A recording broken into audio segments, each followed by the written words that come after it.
Buckle up for another episode of Ghostfacers, a supernatural rewatch podcast. My name is Richard, and sitting shotgun, as always, is my brother in podcasting, Reed. No, I don't want to watch this. Click. Buckle up for another episode of Ghostfacers. My name is Richard. And sitting shotgun is my brother in podcasting, Reed. No, not that either. Buckle up for another episode of Ghostfacers, a supernatural rewatch podcast. My name is Richard. I'm sitting shotgun. God damn you! It's my brother, podcasting Reed. Yeah, all right. I think I could jerk off to this. Yeah, let's get into it.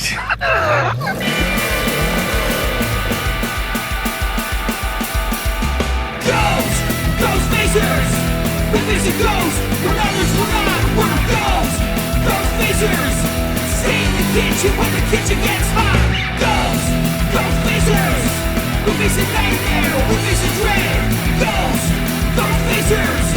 We're facing faceless, we're facing dead. Welcome to Ghostfacers. Today we're discussing Season 5, Episode number 8, Changing Channels. Yeah, baby. I'm so happy we're here. We're finally here. I know. Sorry, I caught a glimpse of myself in the Zoom. Oh, and because my mic stand is short, I'm holding it, but I'm holding it like Axl Rose, like off to the side, like. It also makes you look gigantic because it seems like it's like a full-size microphone, like stand. Yeah, thank you for having me on the podcast. You just sound like your dad. That's true. That's true. Oh yeah, let's get your dad on Ghostfacers. I would love to make my dad watch an episode of Supernatural. What do you think his thought would be on it? It depends what the episode is. Like, if we stuck him with one of the, like, you walk out that door, I don't ever want to see you, then he'd be like, this is dumb. But if he watched this episode, I think he'd be like, what is this show? Oh, maybe that'll be the when we're done all of these episodes, we'll then do it again, but with him. Yeah, let's tack another 7 years on, baby. Oh God, I don't want to live another 7 years. So this episode aired November 5th, 2009. That's right. Written by Jeremy Carver, of course, and directed by Charles Beeson. Hey, there we go. Great team. Viewed by an estimated 2.65 million viewers. So I think that's so disappointing. This is where we're at, though. I think this is like good for now. I don't think we're getting in 3.5s ever again. I think those numbers are far and a gone way.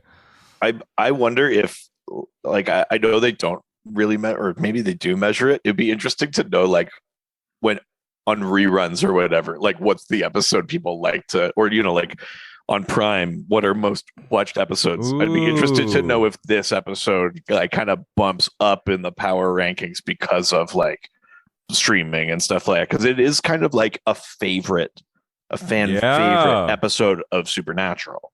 I think that it's definitely like one that comes up a lot. There are a few others that definitely, like Mystery Spot, I think probably maybe ranks slightly higher than this one. Just any Trickster episode. I mean, maybe I'm alone, but I think like the Trickster episodes are always like in the top. Yeah. But did you watch the promo? I did. I actually think it's mostly fine. Like, it gets across the point. It plays like it gives you clips of a couple of the different shows they parody or whatever, and it's like not trying to make it like too like, no, you think it would be fun to be in TV? Well, it's not, baby. Like, it's not doing any of that stuff. No, it's just kind of doing what it's meant to do, which is God, is good because the channels keep changing. Because this episode you could cut enough of a promo together out of parts of this episode that are not that fun.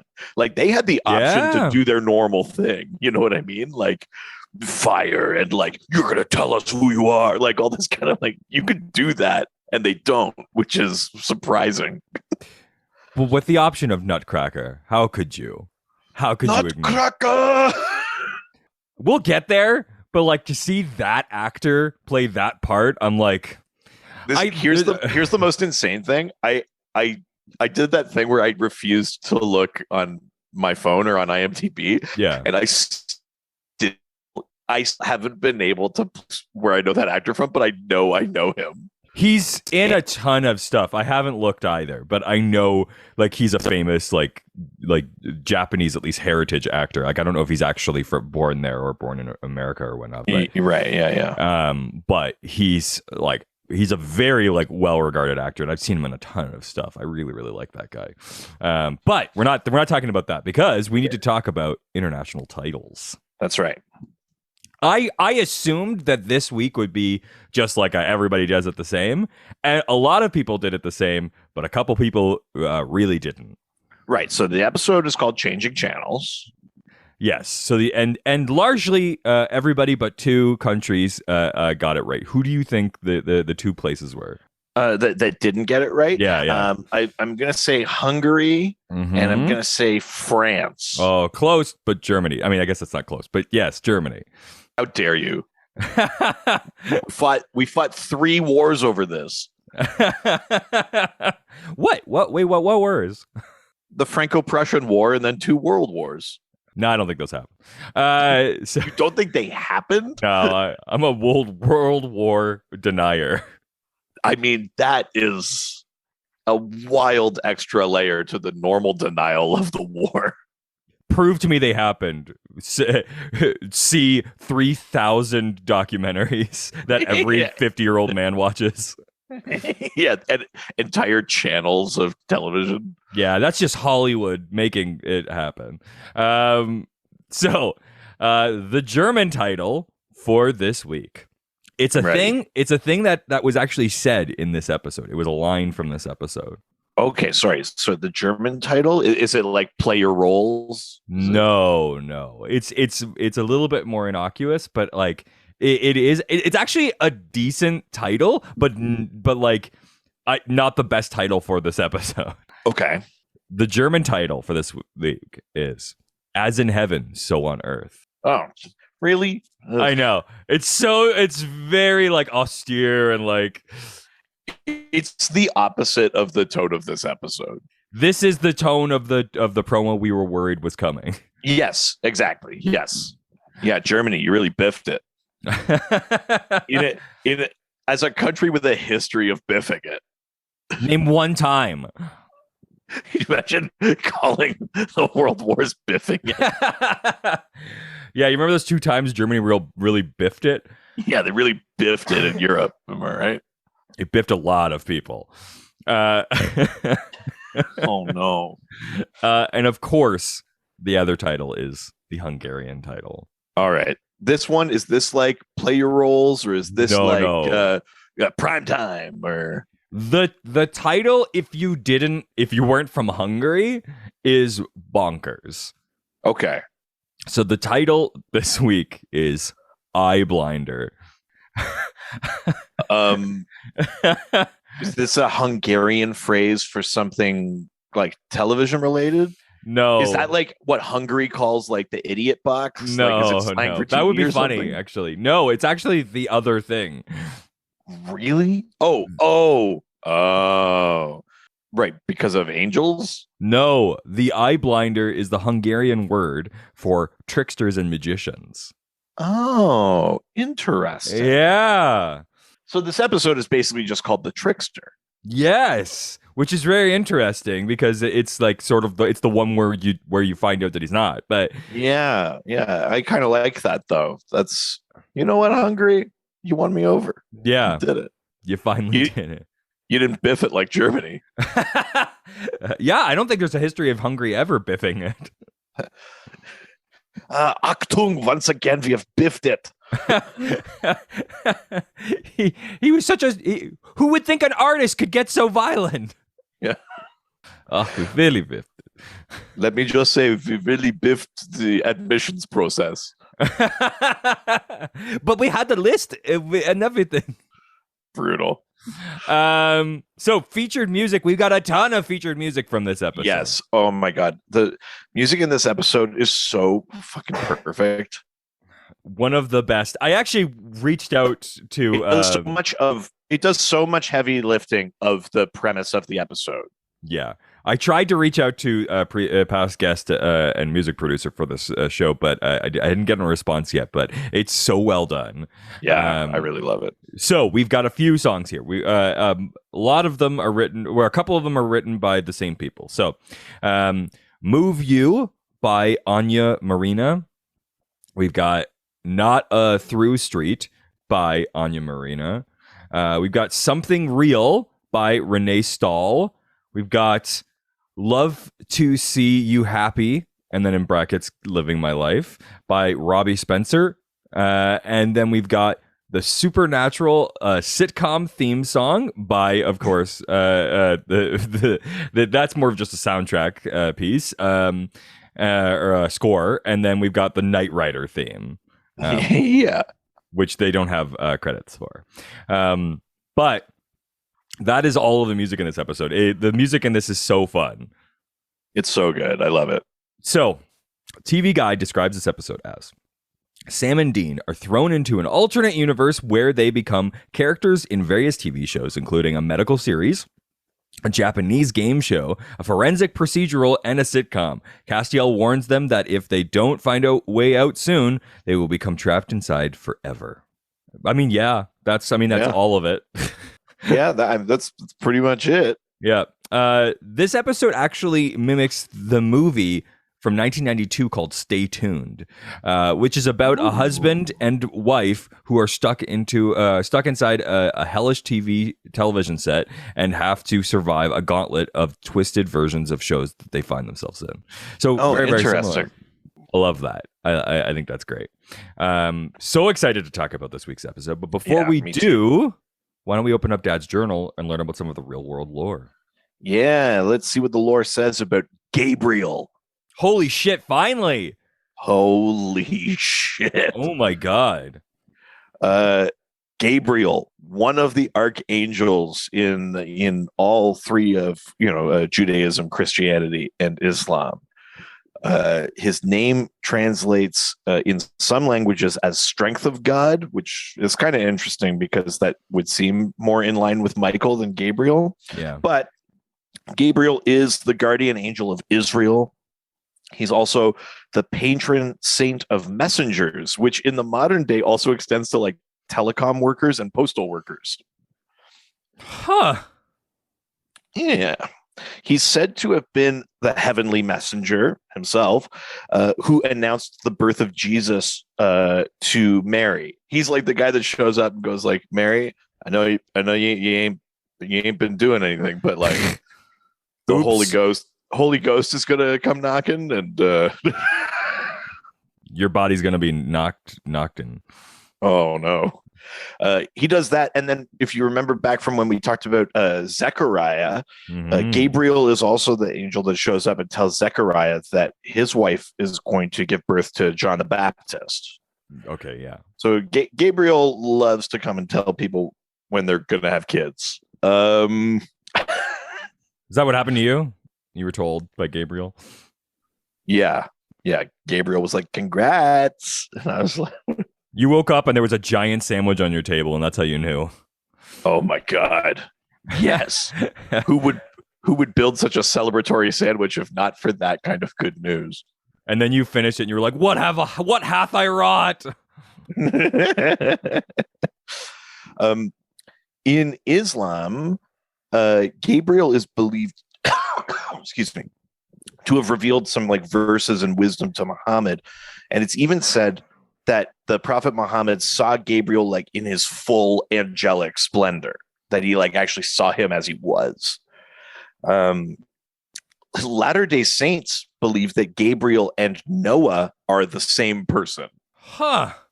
That Noah was like his mortal form and Gabriel is his like he ascended to angelic status kind of thing, which I find interesting. I'm not sure why they believe that or its relevance to like the context of Latter-day Saints. I gotta tell you, that's the worst day at Home Hardware. Oh, Latter-day, boo on you.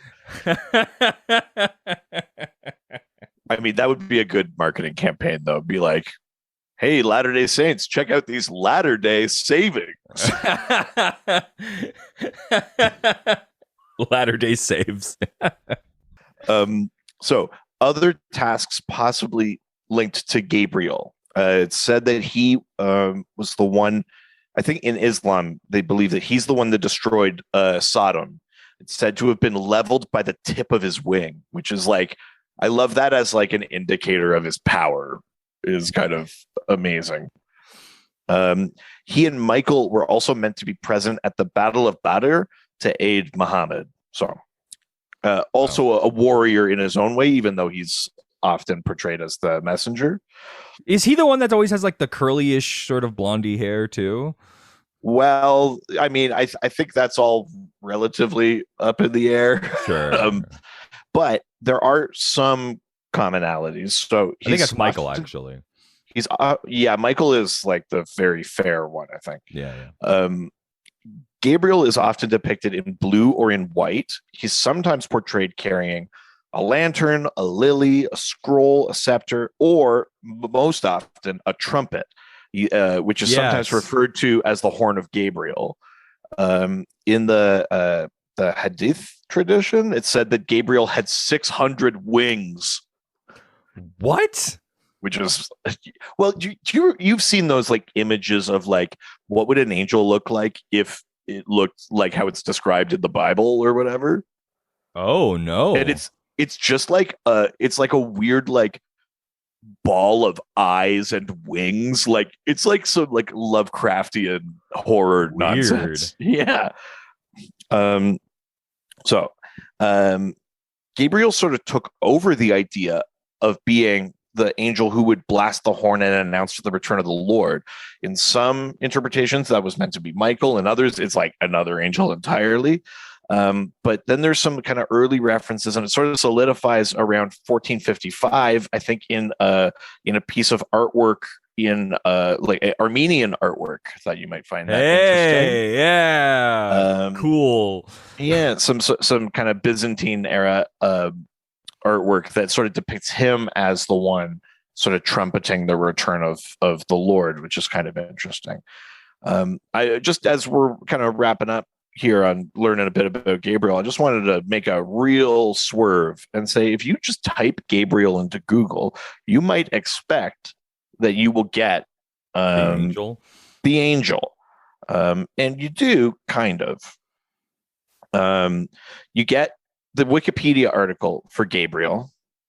Way further down, you get the Britannica definition of Gabriel. Mm-hmm. Then you get, and then a couple further down, you get Catholic.org's article on St. Gabriel. Sure.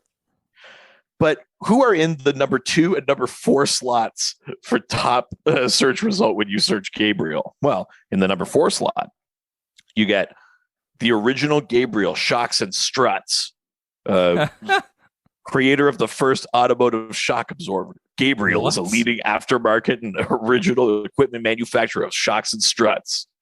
What? So that's number 4 of the results, but number 2 is even weirder somehow. Number 2 is Gabriel Pizza, which seems to be a chain of about 30 pizza places in the Ottawa area. What? I just assumed it would all have been mostly the show. I was not expecting it to be that. Gabriel Pizza must be incredible because it is overtaking like an archangel of the Lord. Wow. Yeah. I mean, that would be a great selling, like an ad for that pizza company, just being like Gabriel Pizza, a religious experience. Like, oh yeah. They should have their like delivery drivers drive around, but instead of like an ice cream truck that plays music, they just blast a trumpet sound. Oh my God. Yeah. But it's the Gabriel Pizza truck.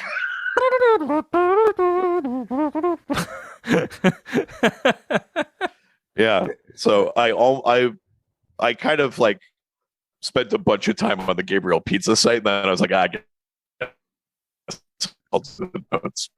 That's very funny. All right. Well, with that, why don't we get into today's episode? Let's do it. All right, we begin with the then. Not like last week where we didn't have a then. We get a then this week, and it is That's right. is largely opening the gate. We get shots of Raphael. We get shots of Lucifer, and we get, of course, the Trickster baby. And like Zachariah being Sure, like, "You're the Michael sword." Yeah, exactly. But it's large. It's a very angel heavy then. Yes. We get into the now, and this episode spares no time jumping right into what the show is going to be. I really love that. Yeah. We open on like an 80s sitcom style opening scene. Dean is about to eat a giant sandwich. Yeah, it's like a 3-camera sitcom, and you hear like Supernatural is filmed in front of a live studio audience. I fucking love it. And there's the canned laughter, and he's like doing poses, and he's like, "I'm gonna need a bigger mouth." So good. It's so good. And then suddenly Sam shows up and is just like, Dean. Applause. Yeah. Dean, have you been doing your research? Right. And then he goes, yeah. He does kind of shifty Joey. I realized watching this segment that like Jensen Ackles would have been an amazing Joey Tribbiani. Oh, yeah. He's too hot to be Joey, though. Joey's hot. What are you talking about? Joey's hot, but Jensen's hotter. Jensen's too smoldery. Like, you can't fight that smolder. Joey can be goofy. How you doing? I mean, sure. But he's just too hot. It's too aggressively hot. Sure. But yeah, Dean does like a shifty. I did research, and then this like bikini clad woman comes out of the back room. Okay, is this actor who I think it is? It's not. It looks a lot like them though. Who do you think I think it is? It looks like a couple. It looks like not Tia Carrera, but the one who had her own TV show. I wasn't thinking of Tia Carrera, but I was also thinking of a porn star as well, but I don't think it's right. I wasn't. I was thinking of the person on I Think You Should Leave, who is like the tables. Oh no, the tables. These are my livelihood. Oh, maybe. That's really funny. The one where it's like, where they do like the the Shark Tank spoof. She's like, I'm worried I like wine too much. That's really funny. It might be. I'm not sure. But yes, this whole setup is very funny. And that's basically it. It just ends up being with Dean's like, oh, like it's very much like, oh, I was doing research, like, and then Sam takes her out of the like room later on. But right. So the opening credits share a font style with the TV show Full House.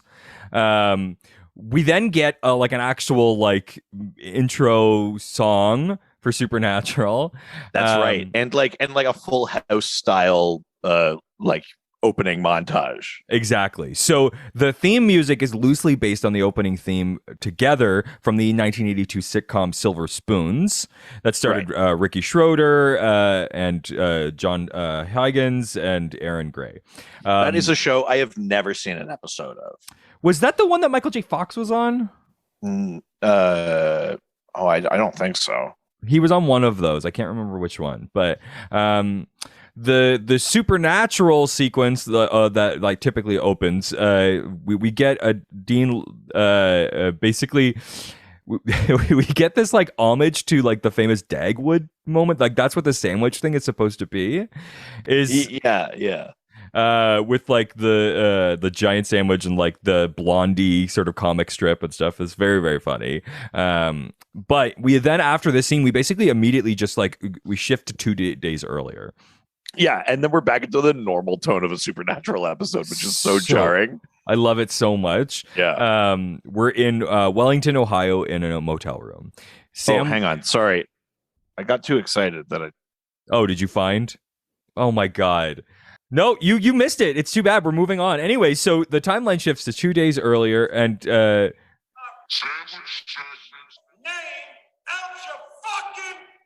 oh my God. I can't even hear it at all because you're pointing it just at the screen. That's not how you never know how to. You cannot hear anything. You have to go at the bottom of the phone. Literally nothing came. It was. It didn't. Want me to do it again? No, this is what you did. This doesn't do anything. It has to be What's long, there. hard, There. and full of semen? Keep my name out your fucking mouth. There.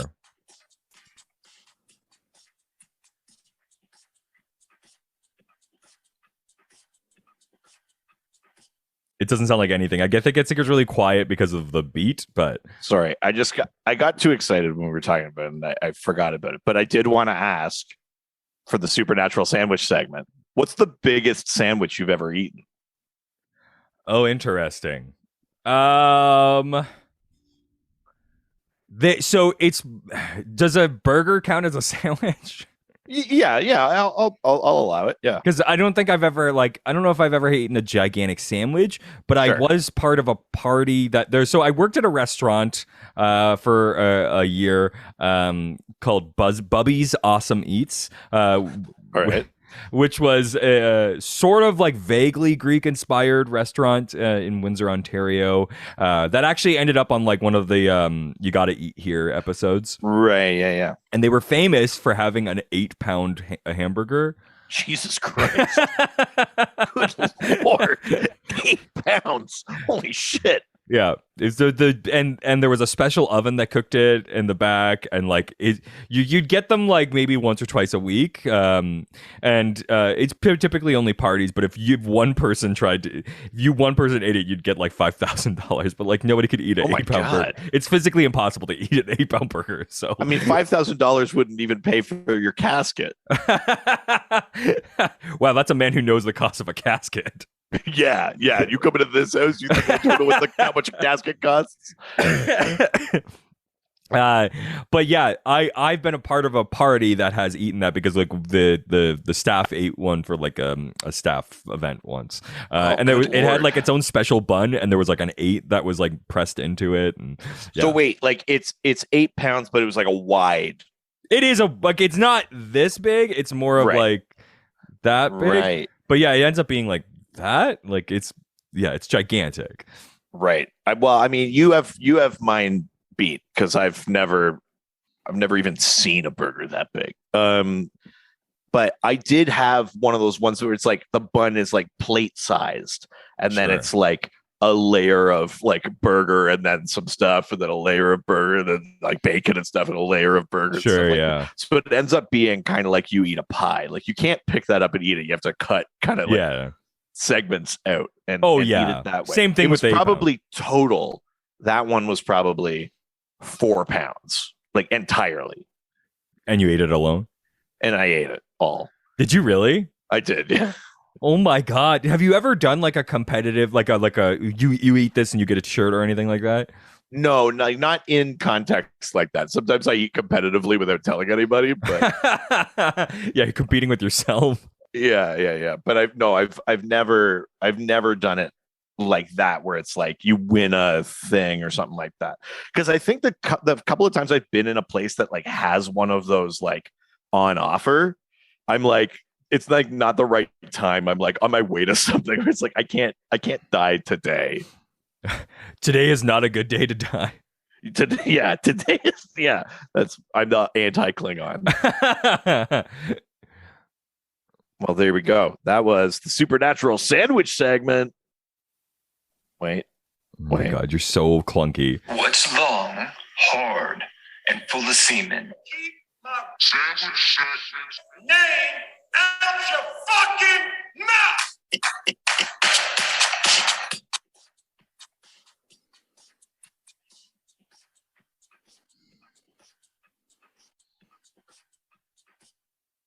Can I also just say that I love how after last week's letter that we got that ended with #sandwich_slut, we immediately had sandwich slut memes up on the Angel Radio.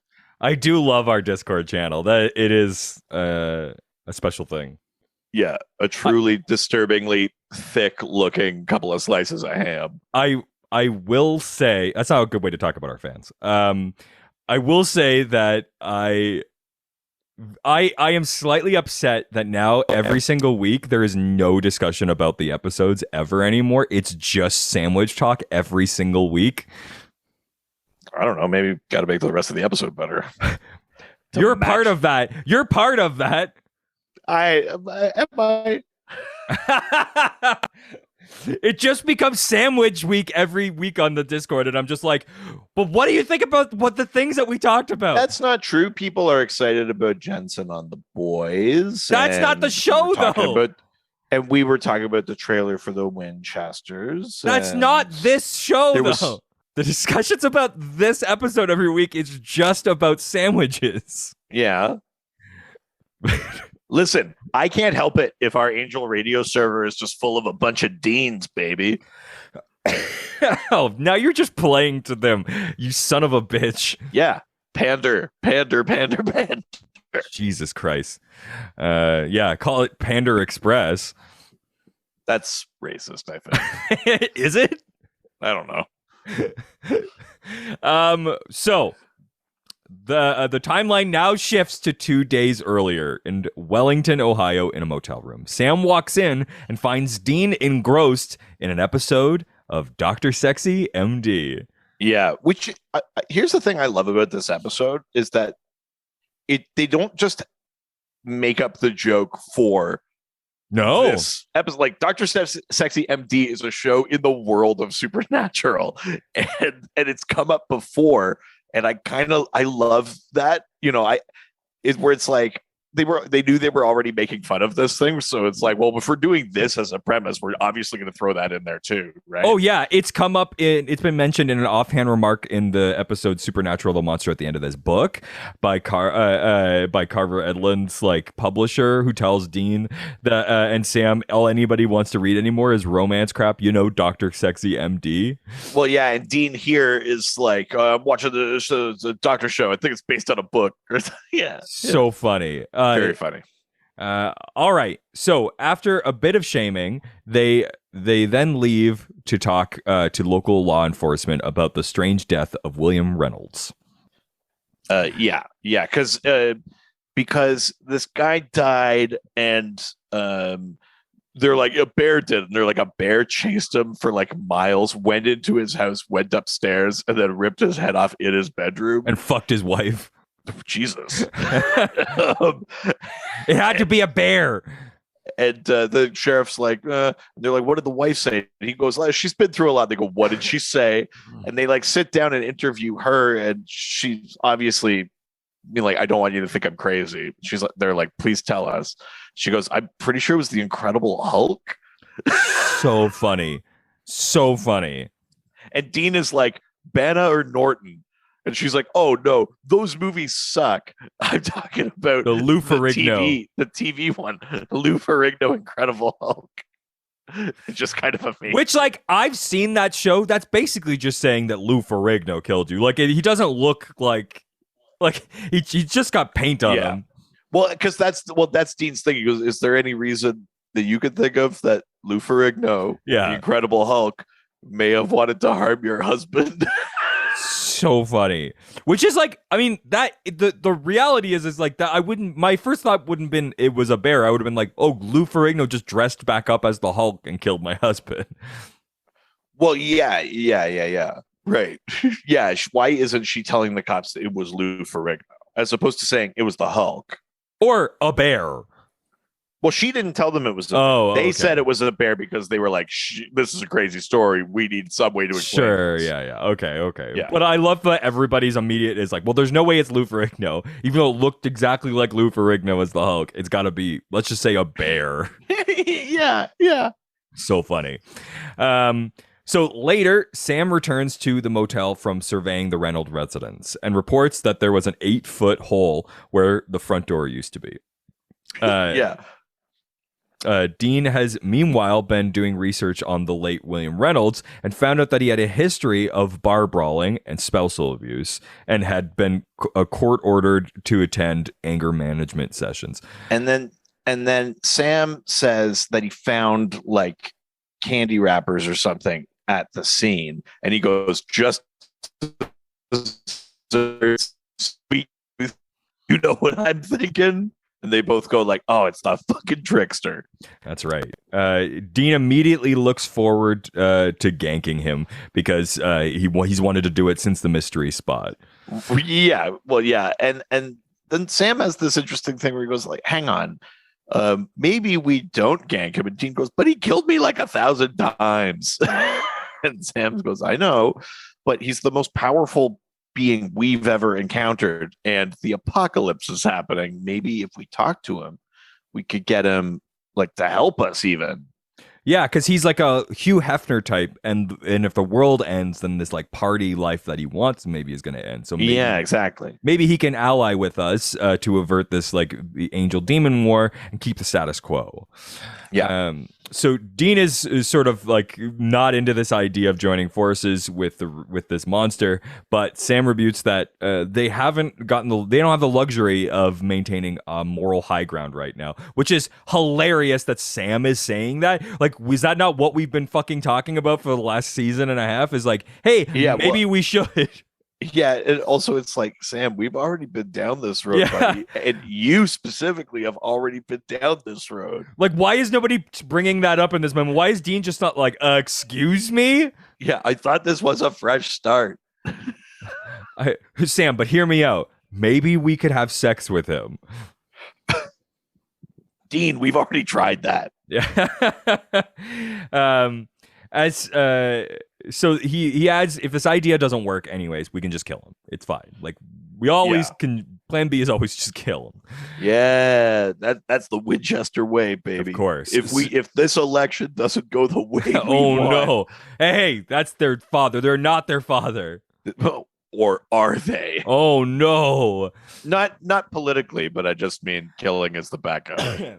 Dad had some really good ideas. We're going to march on the steps of monster government. Yeah, I disagreed with his politics, but I agreed with his process. With his methods. Yeah.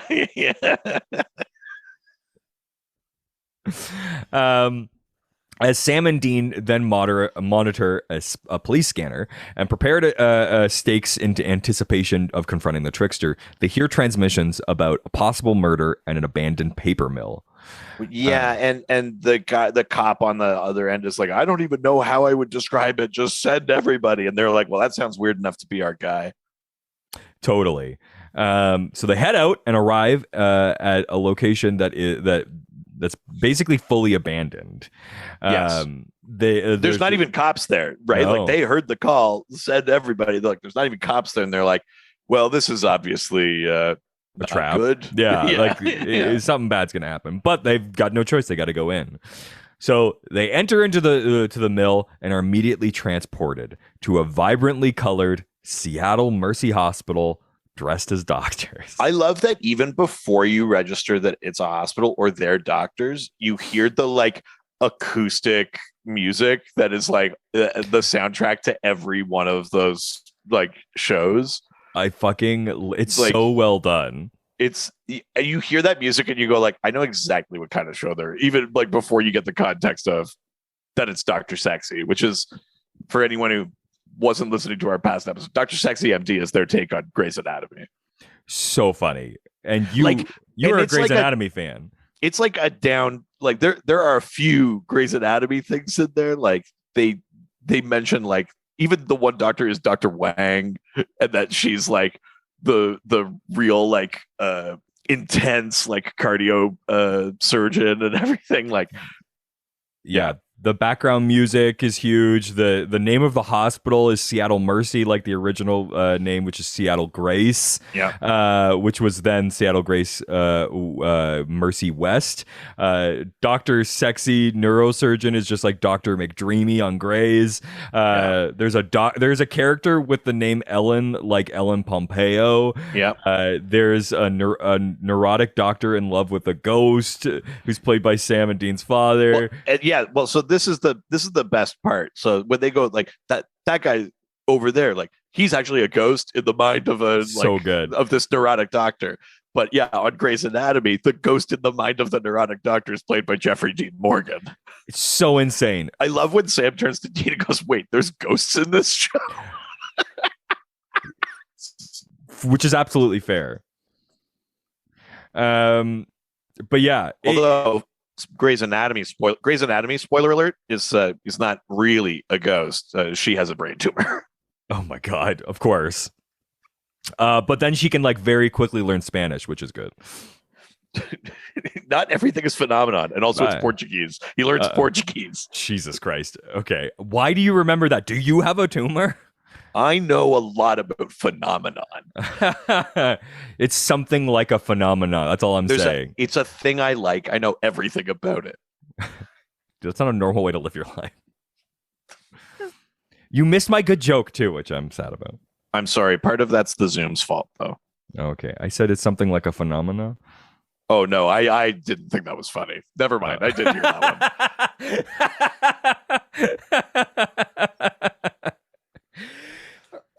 one. So Sam is soon greeted by a slap across the face delivered in true soap opera fashion by a woman Dean identifies as sexy yet earnest Dr. Ellen Piccolo from Dr. Sexy MD. Yeah. And she's like, it's not your fault that the patient died. Sometimes people die. You're afraid of doing surgery. You're afraid to love. You brilliant coward. So funny. Oh my God. Also, Dr. Ellen Piccolo is played by the actress Christine Chatelaine, previously played Jenny, a woman who was kidnapped and turned into vampires in Dead Man's Blood. Oh, nice. Yeah. I do love the like seriously. Yeah. Are these all very like Grey's Anatomy things? They do kind of nail the like Shonda Rhimes sort of beats of Grey's Anatomy, like the way that it's written and stuff like that. Yeah. I mean, as someone who has watched too much Grey's Anatomy, it's perfect. They do such a good job. So funny. Yeah, they clearly are coming from people who have also watched it. Like Dean just opens a closet. There's people making out there. He just closes it again. Yeah, that's the big mix. Dr. Christine. Oh,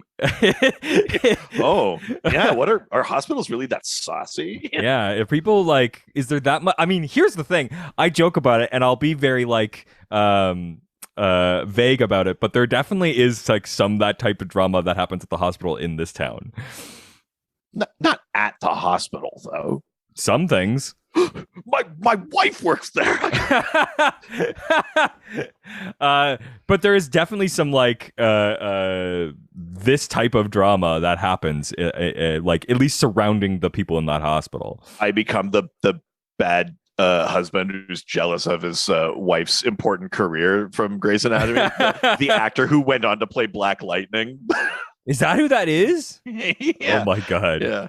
That's incredible. Dr. Bailey's husband, piece of shit. But yeah, Dr. Christine is our hospital's this sexy. Give us the download. Yeah, please. So they very quickly realize that they've been trapped in TV land by the Trickster. Yes.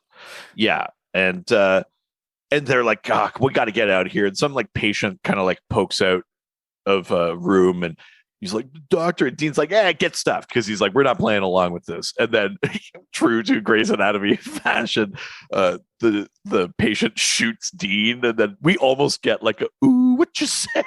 It's true. Kind of moment. And then, yeah, Sam has to operate on him. I love it. Sam is like, we need a doctor. And everyone's just like looking at him. So funny. Right before that moment happened, though, we do get the interaction with the Trickster. Yes. Sorry. Dean is basically giving Sam the whole lowdown on all the characters when he spots Dr. Sexy coming towards them. Oh, right. Yeah. Dr. Sexy is like, why did you go against my orders with the experimental face transplant or whatever? So funny. Which is that a face-off reference? No, but I think they do a face transplant on Grey's Anatomy. Oh my God. It's so funny to watch Dean be so like bashful in front of Dr. Sexy. Also, like that guy is hot as hell. Like he deserves the title. I do like that, like Dean clocks his shoes and then he like puts them up against the wall and you're like, oh, is Dean like playing along? But then he goes like, the thing that makes Dr. Sexy is that he's never just wearing fucking tennis shoes. He's Cowboy boots. He's wearing cowboy boots, baby. Like the Trickster's like, that's how you got me. You guys are getting better at this. So funny. So Dean asks, like, how do we get out? And the Trickster answers, that, my friend, is the $64 question, which is a reference to the $64,000 question from 1955, a top-rated quiz-style game show with the prizes in a double or nothing escalation for correct answers. That's right. First question got $64, and the ultimate final question earned $64,000. The term $64,000 question came to mean the most important question. By the way, the producers gave really tough questions to the contestants they didn't like and gave advanced answers to the ones that they really didn't like. Whoa. So the whole thing was rigged. Oh yeah, totally. So funny. So the trickster knows that the Winchesters want his help and tells them if they can survive the next 24 hours, he'll talk to them about it. He, of course, won't give them a straight answer to the question of exactly what they're supposed to be doing to survive, only that it's a game and that they are playing it. Yeah. They are still wandering the hospitals, and that's when we get the sort of the patient's husband who shoots him in the back. Yeah. And then so then we kind of like cut to the OR. I love it because he's like, it doesn't look like anything's actually like on his back even. Like it's just like a weird liquidy sort of blood-ish thing. Like it looks faker than usual. Yeah, and I kind of love that. It felt deliberate, and I enjoyed that. And yeah, Sam's standing there, no mask on, because you got to see his handsome face because it's TV. And then all the other nurses and doctors are around, and they're like handing him a scalpel, and he's like, Dean, I don't know how to do any of this stuff. And he goes, you better just fucking pretend. And then he's like, okay, well, I'll just do it the way I would do this. He's like, I need dental floss. I need a fifth of whiskey. I need, a needle, blah, blah, blah, blah, blah. And he looks through the window and Dr. Piccolo is there like, I love you. So funny. So funny. It's all the beats of Grey's Anatomy. It's really incredible. I think Jared Padalecki could totally play like a Dr. Sexy type of actor. Like I think he's got that. I think that's right within his wheelhouse. I'm going to throw this out there. Yeah. I think Jared is great in this episode. Like, I think he's truly great in this episode. I think this is as good or better than Bad Day at Black Rock for him. Confused and goofy is right within Jared's wheelhouse, and he never gets to play it. And we'll get to it later, but like, if you give him like a bit to do, he'll commit so hard. Like a later TV show they're in, he is perfect. I wish that he could do more comedy. Like I think that I hope that there's a future where Jared Padalecki is in just like a straight comedy show where he has to like maybe play a straight guy, but like I think it would be so funny. Yeah. Him as the straight man in a comedy is, I think, the ideal setting for him, but it's just like not where his career has gone. But yeah, he's great in this episode. Also, like Jared Padalecki unfortunately wants to be a badass, and it's the unfortunate part of it all. Yeah, what's more badass than a Walker Texas Ranger who doesn't know karate? Oh, don't remind me. So as soon as Sam closes the wound, Dean is looking at the floor, and suddenly the floor turns into a door opening up. Yeah, and we're in a new TV show. We're in a Japanese game show called. It's called Nutcracker. That's right. Bootstrapped into two separate contraptions designed to be just that, nutcrackers. So I've got some information for us. All right, hit me. Since the 1980s, some Japanese reality game shows have been reputedly so brutal as to leave contestants hospitalized. Some folks say that it was all scripted, but the Nutcracker game show was real. That was a real game show? Contestants had to recite a text quickly and accurately or get nutted, which is not what that means. Yeah,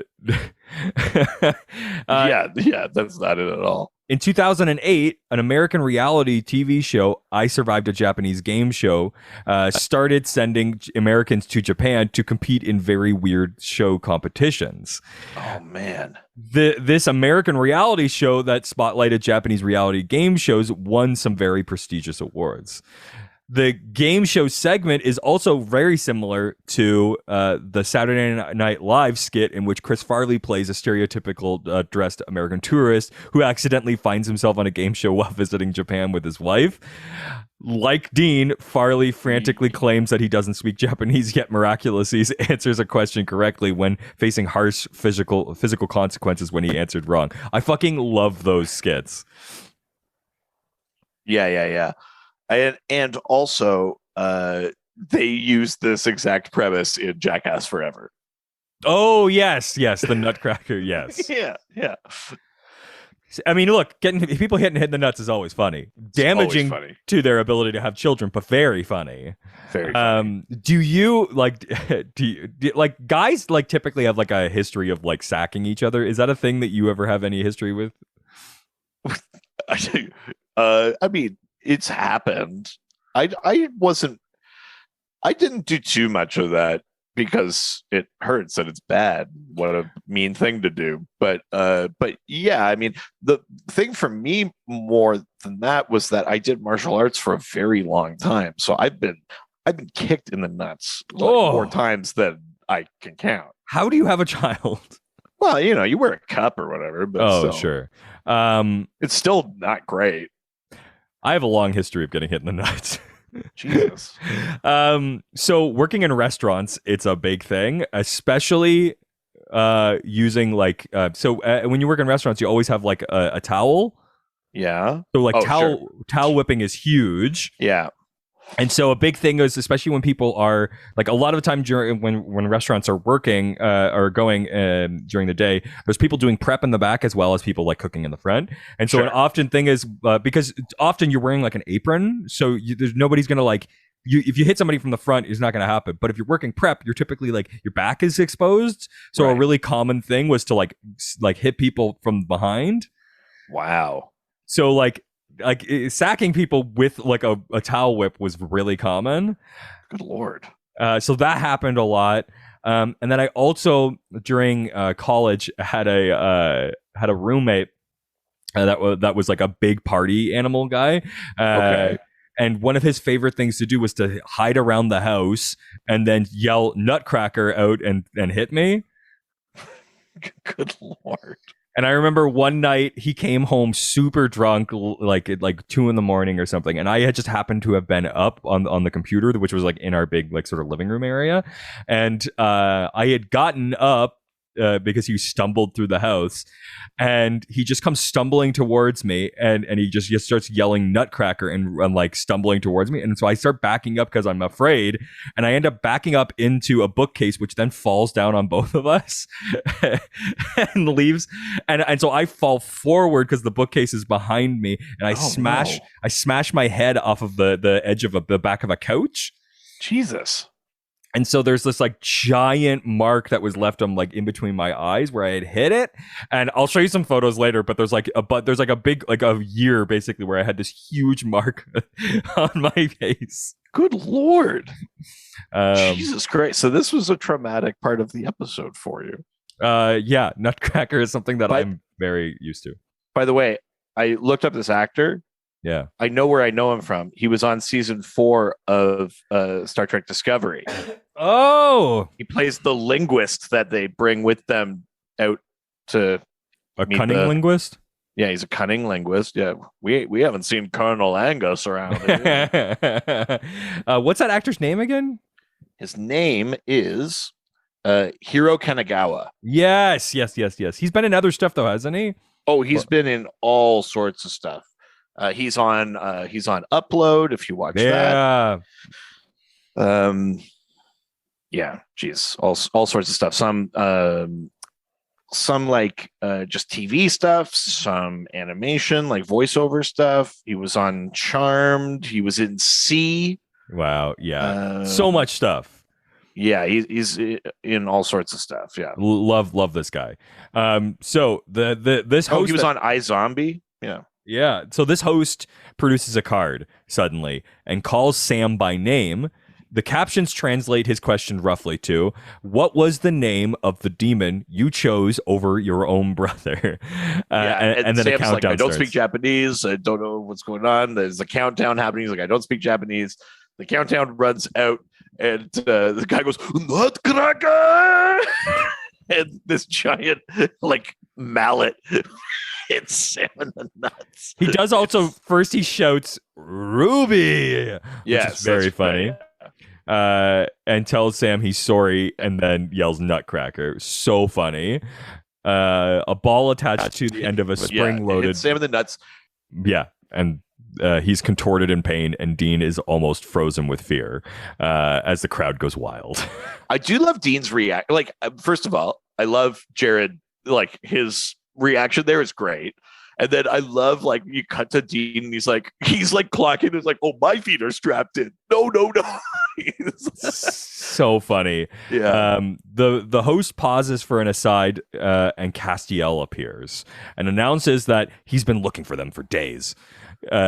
He is about to teleport them away when he suddenly turns into TV static and dissolves. I like that the host is like, like, we don't like, Trickster does not like Castiel. Yeah. It's such a fun moment. Like, we're already, being very meta that they're stuck in TV land, but then to have Cass come in and then break that again and be like, no, real world, blah, blah, blah, and then like, get out of here. It's a great choice. I love that they do that. Very interesting. It's like there's a lot going on. Actually, what the host says is Mr. Trickster does not like pretty boy angels, which I think is very funny. Yes.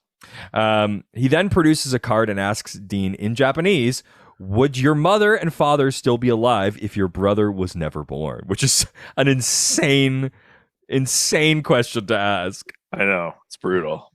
Dean starts to panic when the countdown starts and looks to Sam for help. Sam just says for him to play the role as he had to do as the role of the surgeon. Yeah. Dean hits the button to stop the countdown just in time to utter an answer in Japanese to his amazement.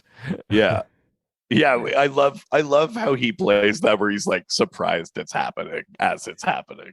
It's so funny because he's just like, I guess I'm just gonna pretend to. I would love if it just came out like really bad and racist. Like, yeah. The host dramatically pauses while Dean, not sure what he said, braces for the worst. The smiling host then declares Dean the Nutcracker champion. Yeah. Having figured out that they have to play their roles to survive the Trickster's game, Sam grudgingly plays his next role as a man who's found a way to prevent passing it on. I forgot about this. So yeah, we cut to like a commercial for like herpes medication. Yeah, it's all of those commercial tropes. It's like someone biking, an old guy sitting, people playing basketball or whatever.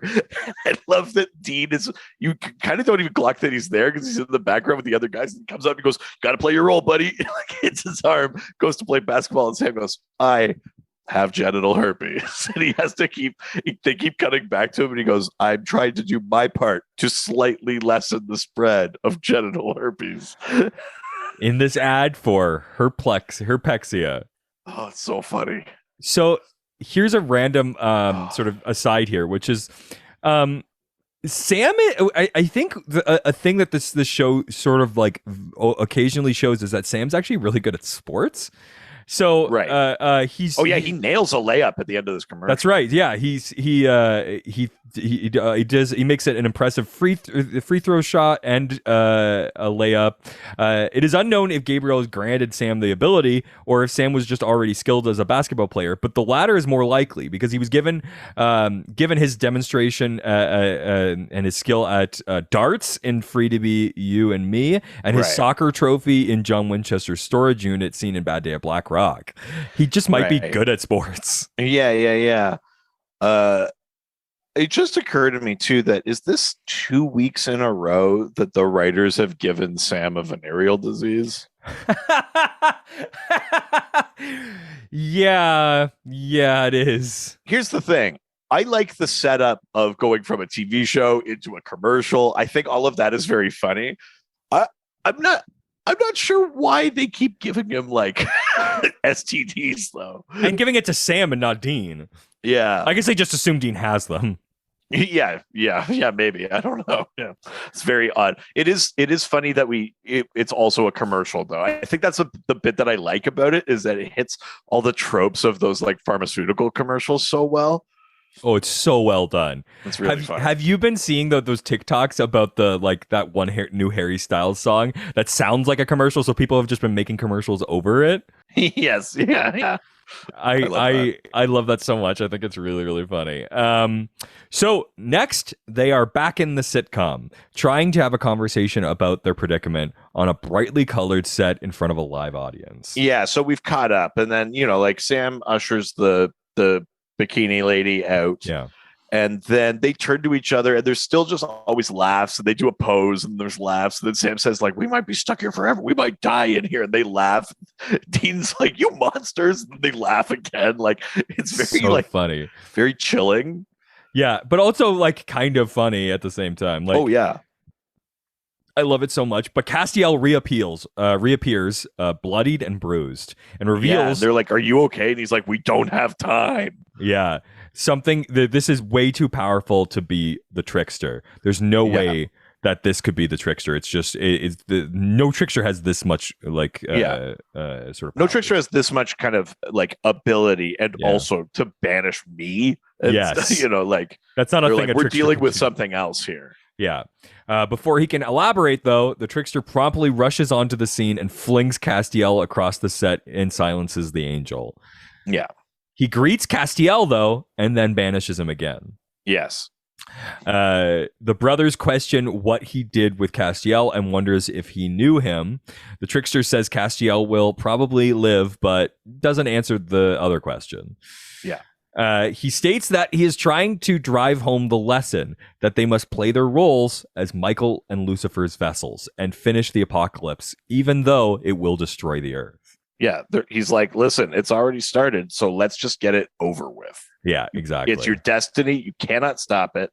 Just do it so that it's over for all of us. Exactly. Dean tries to find out which side the Trickster is on, but he denies he is allied with either heaven or hell.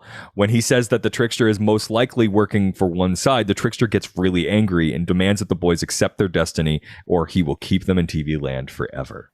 Right. That is the end of this scene, because then we find ourselves in another show, a procedural cop show. Specifically, it's like CSI Miami, which is amazing. Yeah, this is the scene where I think Jared does the best, because Jared basically does a perfect David Caruso. Well, because he's doing bad acting. So he's doing bad acting, but like the face, the moves, the like how he takes his glasses off, like he's it's not just anyone's bad acting. He's doing David Caruso's bad acting, and he's doing it so perfectly. Like if Jared ever hosted SNL, they gotta let him do David Caruso. Like that would be his. Let him do the sketch. Could you imagine how like weirdly out of time? I mean, that is some of like late episode SNL skits. Yeah, so funny. They think they then spot the Trickster disguised as a CSU investigator who's has like a sucker in his mouth. Yeah, he's got a lollipop or whatever. So they come up and the guy's like, the body has been like stabbed and there's like quarters in the mouth. It goes like jackpot. So and then it's like, get him a Tums. Like they're just doing lines. Like that's what no guts, no glory. I love that it's like a knockoff Baba O'Reilly or whatever is playing in the background. So funny. I love this scene. Again, the music is perfect. I also think that this episode does a good job of like shooting the different TV shows the way that those TV shows are shot, like the Grey's Anatomy, using that like shot of like Dean's face in the thing and then looking at the floor with the feet. Like they do those kind of like, it's like very low rent artsy, but they're kind of artsy shots. Like they do that for the storytelling all the time. I love that they went 3 camera for the sitcom thing. I like that for this one. We got like more lens flare and kind of like that very sort of shiny kind of look that they do for CSI. It's so perfect. But they walk right up to this CSU investigator and immediately stab him in the heart with a stake. They get him Yeah. laughing, and then they like so then he's just sort of like standing up and just fully stab this guy. Yeah. And like fully murder a guy. I am. So here's the thing we didn't mention is when they first meet the Trickster in Dr. Sexy, he says, these are my own sets. I got my own actors, and basically include. I sort of thought he had like kidnapped people and was like making them play the parts. You know what I mean? Like I thought it was like real people, but in fake scenarios. Is it not? It's not, because when they come out of it, the warehouse is totally empty. No, I know, but he could. Does he just create them and then do they disappear and they go back to where they're from? all figments. Yeah, I don't know. I did wonder if they were real people, but because if that's not the case and they are real people, then they never address that 17 just kill a guy.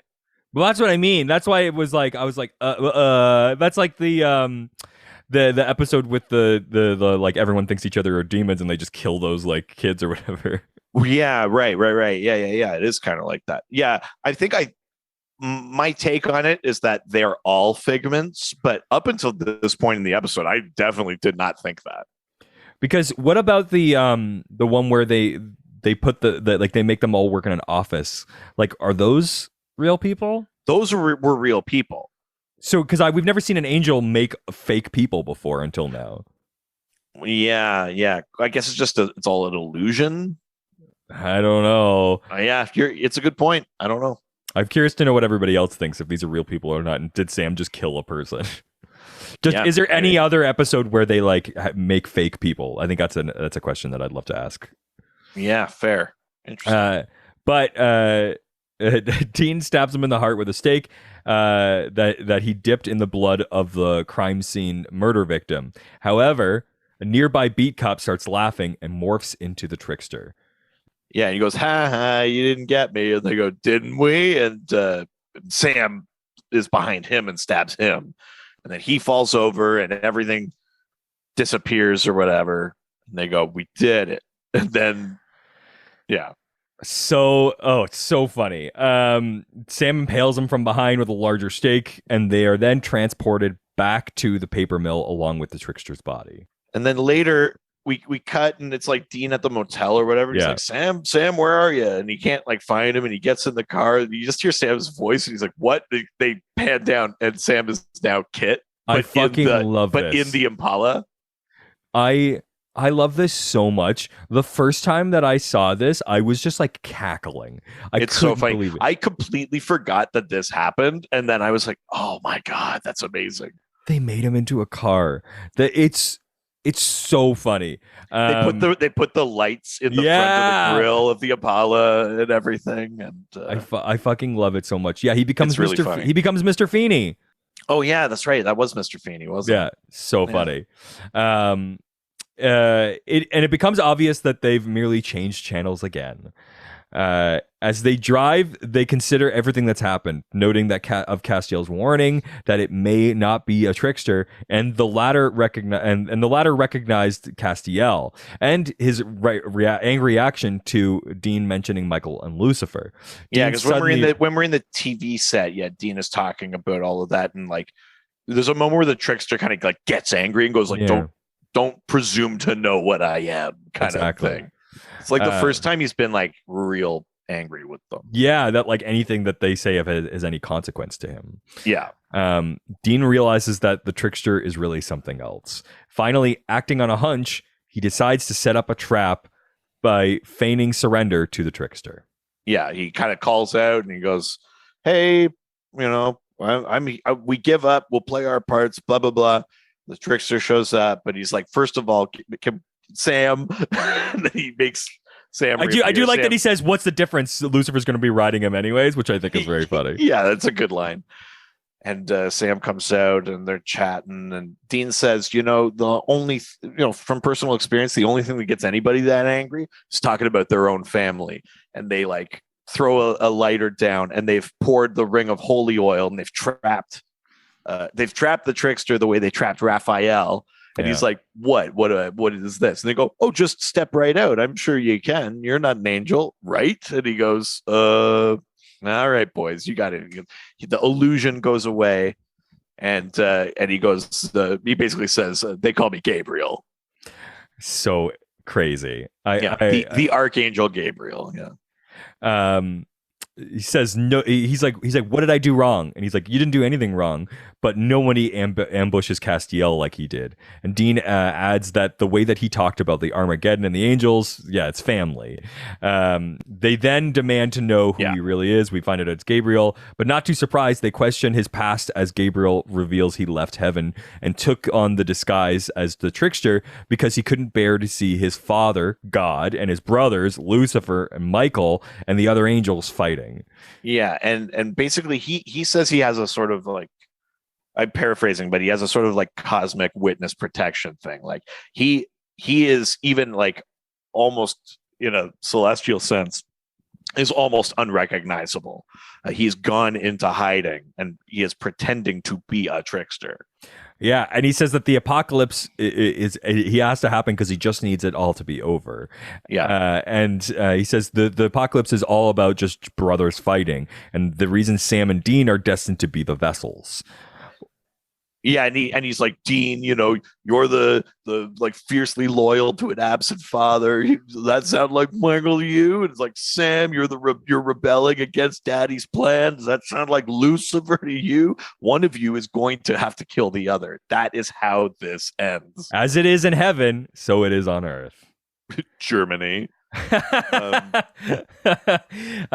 He says it was the reason that he's been so interested in them, and that the apocalypse has always been predestined. They ask him to help in stopping it, but he insists that nothing could stop the fight from happening. Dean argues that it won't happen, but Gabriel tells them he's sorry, but the inevitable things are going to end bloody for all of them. Gabriel asks if they are just going to stare at each other for eternity, but Dean gets Gabriel to bring Castiel back by threatening to use the holy fire on his vessel. And he's like, hey, bro. And Cass is like, Gabriel. I love Castiel and Gabriel's like sort of like dynamic. It again shows you sort of like how Castiel is not like the other angels. Like he is very like he does have a different personality. Yeah. Gabriel then taunts him on his pointless search for their father. Like he's just like, how's the search for dad going? Yeah, awful, obviously. Like, let me guess. Yeah. And as the three guys leave, Gabriel asks if they intend to leave him trapped, and Dean turns around and says no, they don't screw around with people the way that he does. It's a good moment of fear from Gabriel. Yeah, he's like, hey, wait, because they're like walking out, and he's like, wait, hang on now, I'm stuck in this fucking holy fire ring. But Dean goes on to says the apocalypse isn't about the ultimate march between his brothers or a destiny that can't be stopped. It's about him being too afraid to stand up to his family. Yeah. Dean then hits the warehouse fire alarm, setting off the sprinklers to extinguish the holy fire. And as the trio leave, Sam asks his brother what he thinks about Gabriel's words. And Dean tells him not to put too much thought on it, but he is worried about the meaning. Yeah. That's the end of the episode. Wow, baby. Holy shit, changing channels. I love this episode. Tell me about it. I love this episode. On any other episode of Supernatural, we would get a giant, lore drop or move the story forward, a big reveal, or we'd get a fun kind of diversion sort of thing. This episode somehow does both, and it doesn't take away from either of them. We get to play the bit of like, what if Sam and Dean were falling through different types of TV shows, and we get to have fun with that, like genuine fun with it. We get to enjoy the parody and kind of revel in the silliness and stuff like that, and in its own way, sort of a slight appreciation of TV and all of the different kind of things that are there. And then also we just get to hammer like 7 minutes of at the end of this episode that's like hardcore like lore.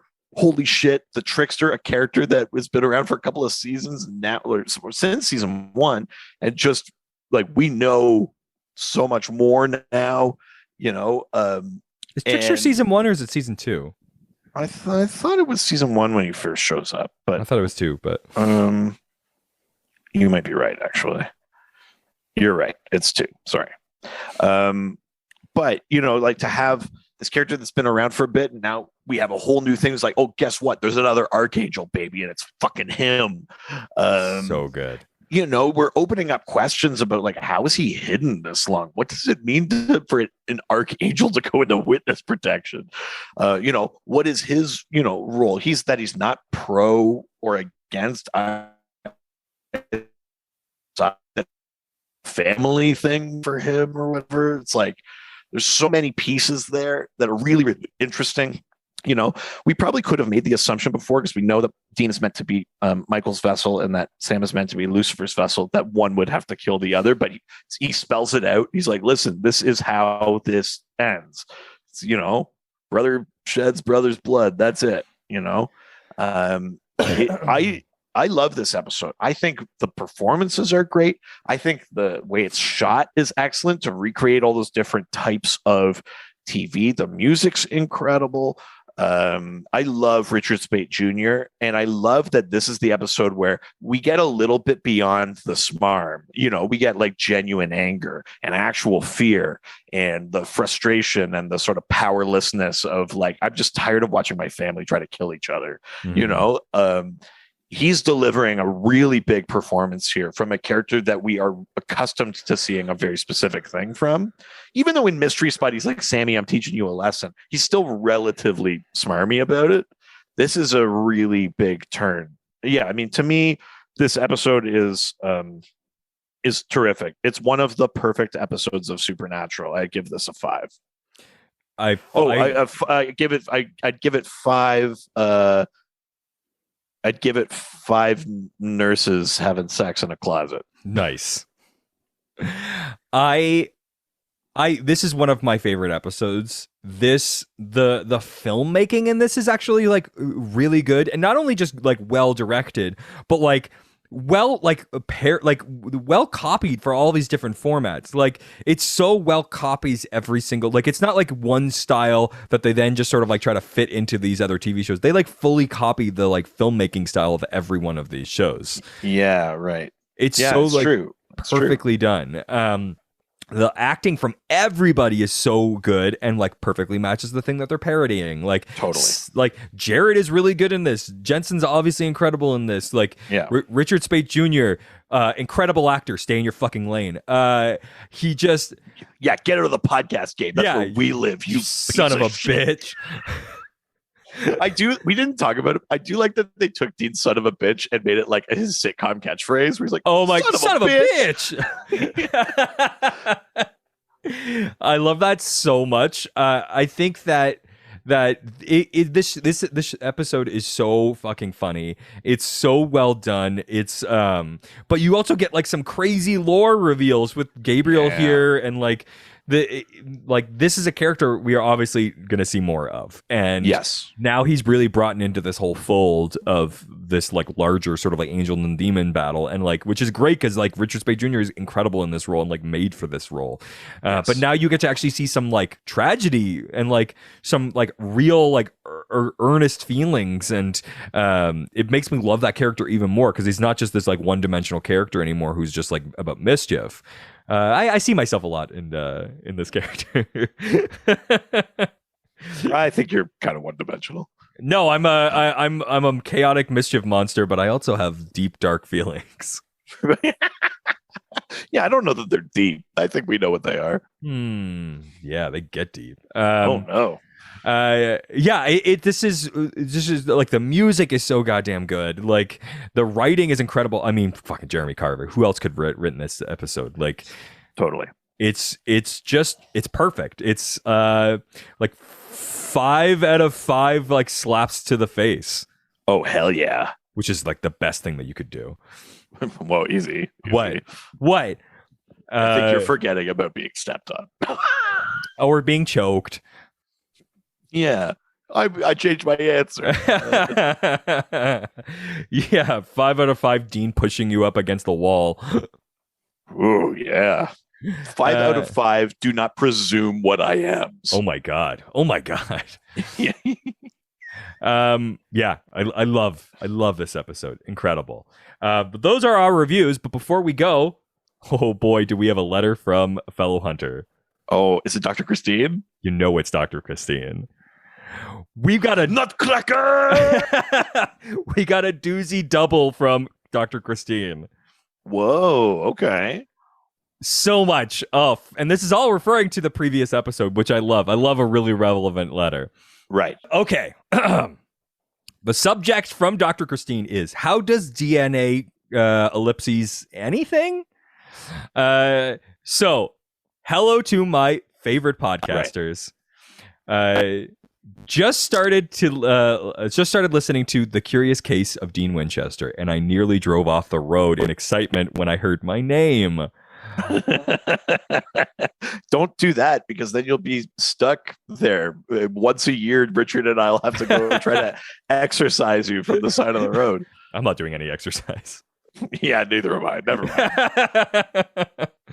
mind. So, regarding the morgue doctor, she means she checked the DNA to identify the person, not that she checked the DNA to check his age. Sure. DNA can't tell you how old a person is. Think about murder or rape. I tried not to.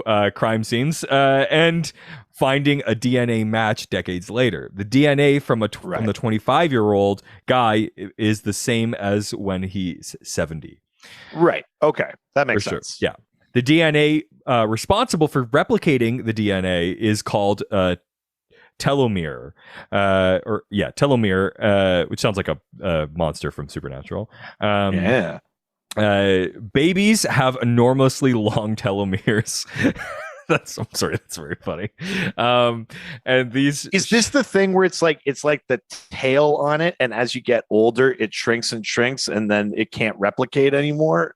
I think I seem to remember learning about this maybe in high school or something. Maybe. But there's no method I'm aware of, med school was a long time ago, maybe there is now, that lets you calculate an age based on the amount of telomeres. Like Reed was saying, your cells become less adept at repairing damage over time, and it's because those telomeres are getting shorter and shorter. It must be that thing. Well, yeah, as I was saying, as a fellow biologist and geneticist, Dr. Christine and I have an understanding. We both know what we're talking about. I mean, you technically are a doctor too. Hey, that's right. I mean, not technically. The opposite of that term. Yeah. There's also an increased incidence of disease with shorter telomeres. There are some ways to tell your age medically, though, but it's usually used to compare how old we know a person is to be versus how old a part of their body is. For example, there is a bone age. Nice. You can calculate certain X-rays of children. If you're worried your kid is growing too fast or too slow, you can use these images to see if their bones age match their chronological age. Bone density scans for elderly people are similar. We measure the bone density and compare it to the population averages in healthy people. So you may be 50, but if you have shitty bones, is that the technical term? He's got a bad case of shitty bones. I don't know how to tell you this, Mr. Johnson, but you have shitty bones. Oh my god, is that why I can't get my wife pregnant? Yeah, your boning is very shitty. They'll look decades older. So, first part of this. Second part. That's awesome. Incredible. Second part, subject is sorry, no super sperm, sad face. Oh, I'm so sorry, Dr. Christine. Sorry for making you weigh in on this. Though men can maintain fertility throughout their lifetime, semen does not get better with age. It's not like a fine wine. Yeah, it's an aged cum. Yeah, tastes better with age, but doesn't work better. Hang on. No, I'm pretty sure that's true. Similar to other cells, see previous letter. Aging negatively impacts sperm.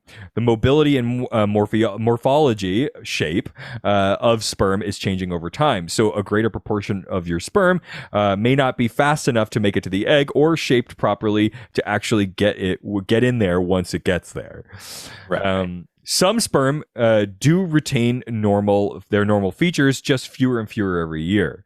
This can also result in sperm that are fast enough and shaped properly, but have genetic mutations that will be passed on to the fetus. Most commonly, like powers. no, not like that. Sorry.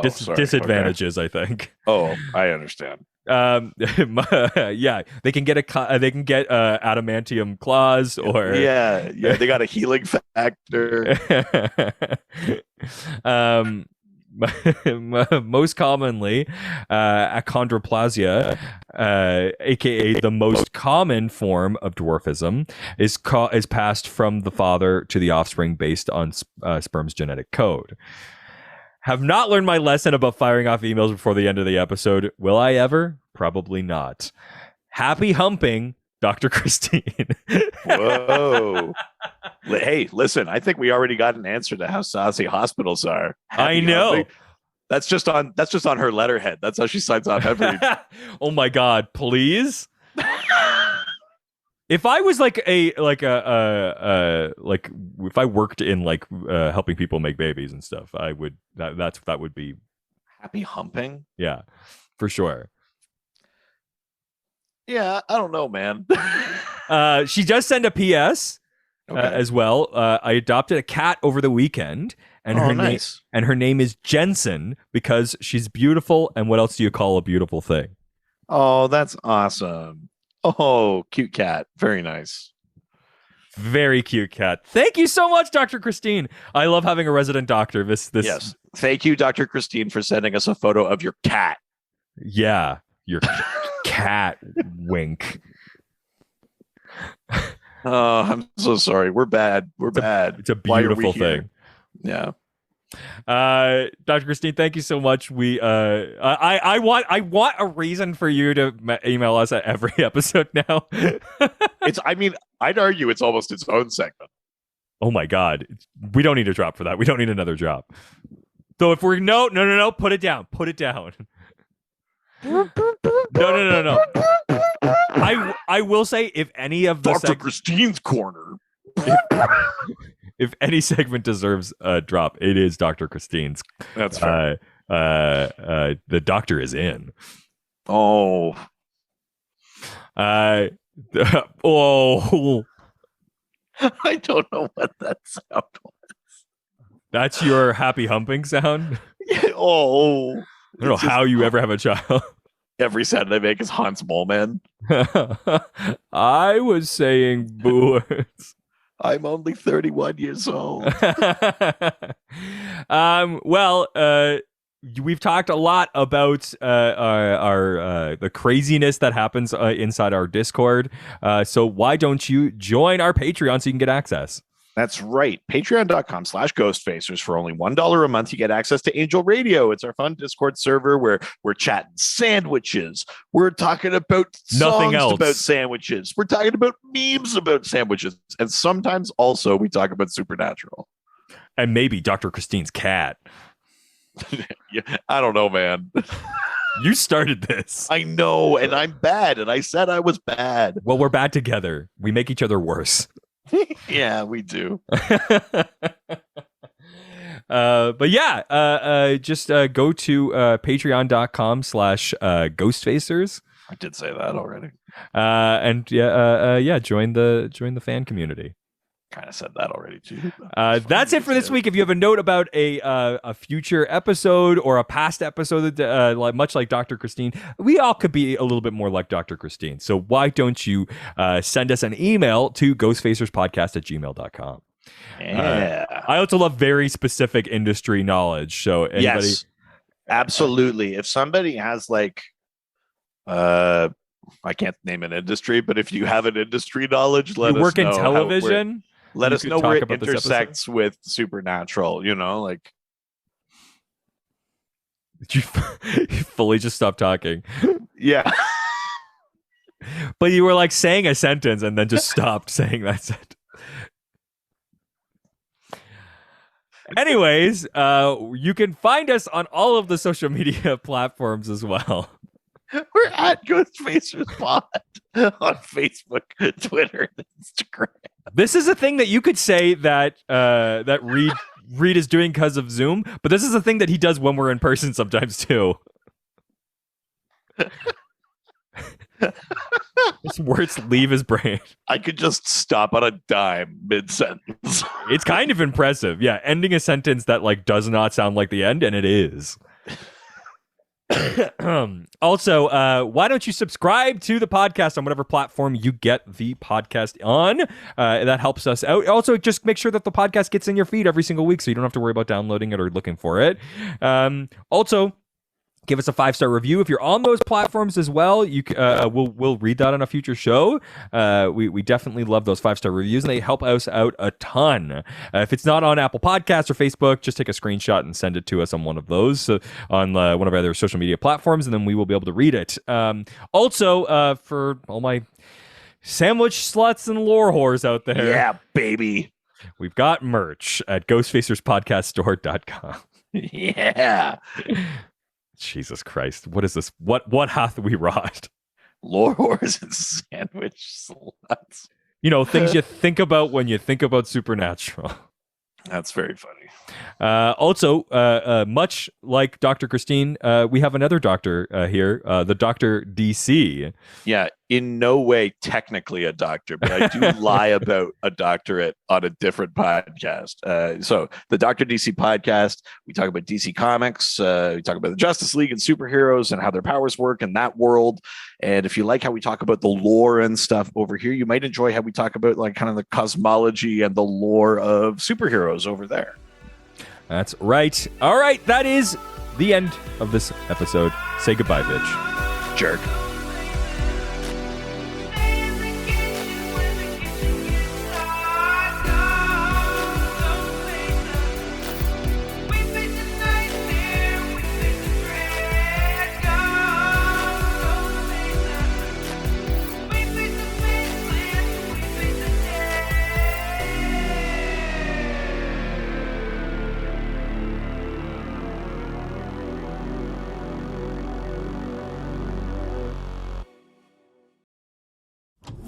This was a Brain Freeze podcast.